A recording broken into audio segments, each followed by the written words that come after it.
देखिए, वो समाज बिल्कुल वहीं था, सब कुछ देख रहा था। आप यकीन नहीं करेंगे कि पड़ोसियों ने तक किवाड़ बंद कर लिए, मुंह फेर लिए,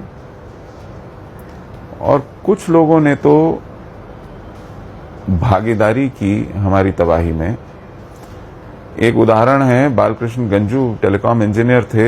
उन्होंने जब खिड़की से देखा कि मुझे हथियारबंद लोग मेरे घर के दरवाजे पर दस्तक दे रहे हैं, तो वो अपने घर के ऊपर जो एक स्टोर जैसा होता है, जिसको हम लोग एटिक कह सकते हैं, वहां एक चावल के बहुत बड़े ड्रम में जहां हम लोग अनाज रखते हैं, उसमें जाकर के ढक्कन बंद करके बैठ गए, छुप गए।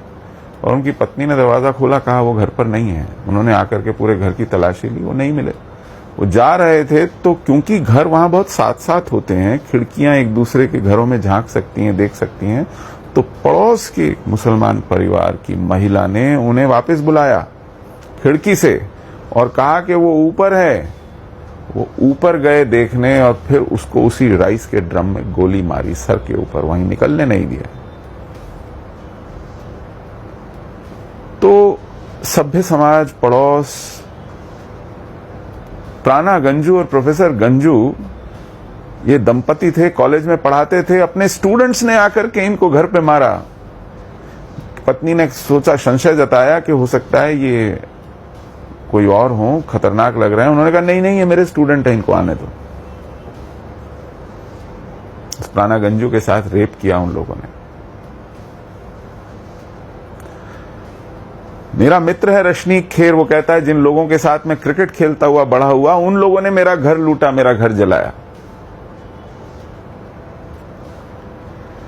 तो ये बेकार की बोलते हैं कि साहब पता नहीं सूडान से या चेचनिया से या कहीं यमन से आए होंगे, पाकिस्तान ने भेजे होंगे कोई पठान, यहां के नहीं थे। जो पहली पूरी की पूरी वेव आई 1999 और 90 में, लोकल कश्मीरी लड़के थे, अपने दोस्तों को मारते थे। बिट्टा कराटे ने पहला कत्ल सतीश टिक्कू का किया, जिसका वो दोस्त था। क्यों? क्योंकि वो कई महीनों बाद जब घर आया तो सतीश टिक्कू उसको मिलने चला गया कि भाई तुम गायब कहां थे। वो तो पार गया था ट्रेनिंग लेने, हथियार लेने, और वो अपनी पिस्तौल या कुछ शायद कलाशनिकोव संभाल रहा था। उसकी नजर पड़ गई, तो जब वो घर लौट गया तो सतीश टिक्कू अपने कमांडर से पूछता है कि मेरा दोस्त आया था, उसकी मेरी बंदूक में नजर पड़ गई, क्या करूं? उसने कहा जाकर कत्ल कर दो उसका, और क्या करना है। और वो गया, उसका दरवाजा खटखटाया, उसकी बहन ने दरवाजा खोला, बोला उसको नीचे भेजो। हमने कहा तेरा दोस्त आया, नीचे गया, 2 कदम चली और गोली मार दी पॉइंट ब्लैंक रेंज में। खुद कश्मीर के लड़कों ने यह किया, यासीन मलिक ने यह किया, बिट्टा कराटे ने यह किया। तो ये सब लोग वहां के स्थानीय थे और आज भी वहां के स्थानीय लोग हिजबुल मुजाहिदीन में लामबंद होकर वहीं के एक स्थानीय जिहादी सैयद सलाउद्दीन के नेतृत्व में कश्मीर में जिहाद कर रहे हैं।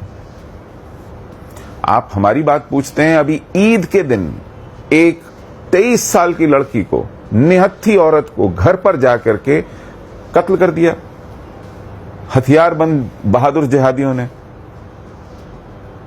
आज हम वहां मार खाने को, मरने को नहीं हैं, तो वो अपने लोगों को मार रहे हैं। शुजात बुखारी को मारा उन्होंने, सरपंचों को सरेआम गोली मारते हैं, चुने हुए लोगों को मुखबिर करार दे करके लोगों को सरेआम मार देते हैं।